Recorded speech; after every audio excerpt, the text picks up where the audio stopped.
অভিজিৎবাবু অভিযোগ করছেন যে বহু জায়গায় কেন্দ্রীয় বাহিনী সঠিকভাবে মোবিলাইজ হচ্ছে না। না না, ইউআরটি আপনার তমলুকে 180 আছে, ঘন্টাইতে 237 আছে। বলার সাথে সাথে মুভ করছে।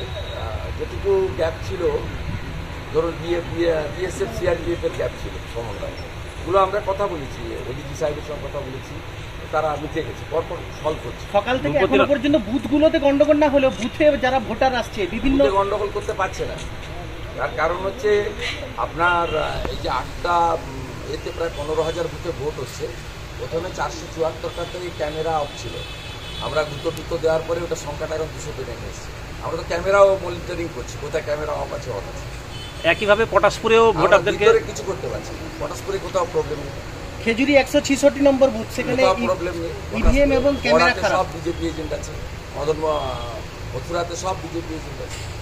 নইপুর এলাকায় কিছু ভোটারদেরকে ঢুকতে বাধা দিচ্ছিল শাসক দল তৃণমূল। যেখানে লোকজন বেশি আছে একটু করছি, তো মেজর কোনো বিষয় নেই। আমরা ভোর 5টা থেকে প্রায় মনিটরিং করেছি। আমাদের